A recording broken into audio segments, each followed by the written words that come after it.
Alassane Ouattara est en train de supplier, demander pardon au Burkina Faso ou au Mali. Les faits nous donnent raison. La situation aujourd'hui nous donne raison. Parce qu'au niveau économique, il y a un problème qui ne dit pas son nom.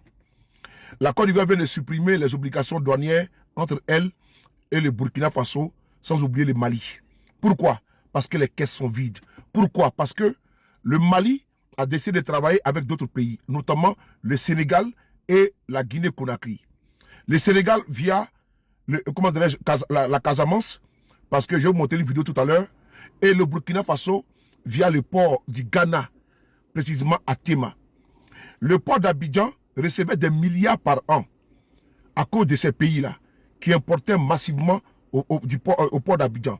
Mais le chantage perpétuel, les tracasseries douanières, les insultes, les injures et le mépris vis-à-vis de ces pays a fait en sorte que ces pays ont décidé de changer de partenaire. Et aujourd'hui, le régime Ouattara, qui est aujourd'hui à l'agonie financièrement parlant, Alassane Ouattara, ça c'est une disposition qui dure depuis 25 ans.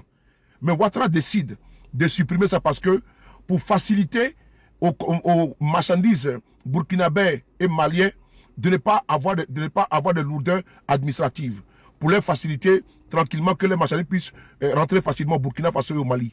Mais tout ça, les Burkinabés disent non, les Maliens disent non. Parce qu'ils ont trouvé un autre partenaire. Écoutez cette vidéo, s'il vous plaît. Oui, c'est chose faite.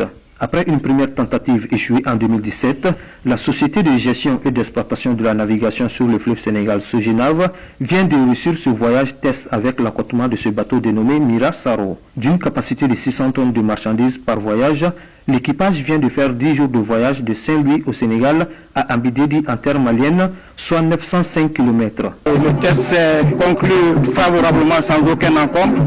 Cela permet de confirmer la faisabilité de la navigation saisonnière sur le fleuve Sénégal.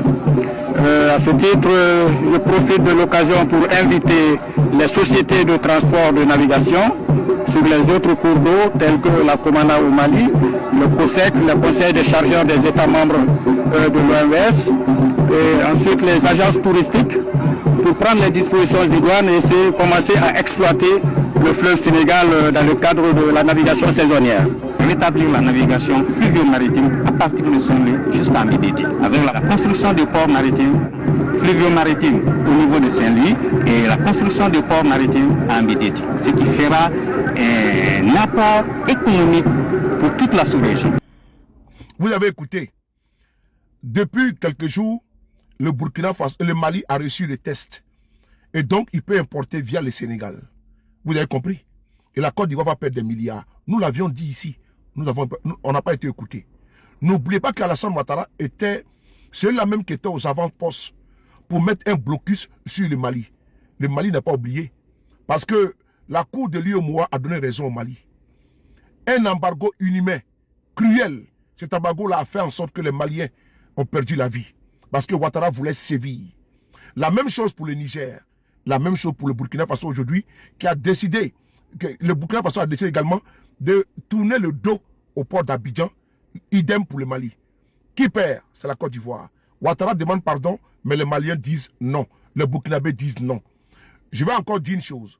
Une fois aux affaires, nous allons reprendre langue, nous allons reprendre les relations d'attente avec les pays de l'AES. Pour l'instant, Alassane Ouattara a saccagé ces relations-là. Merci.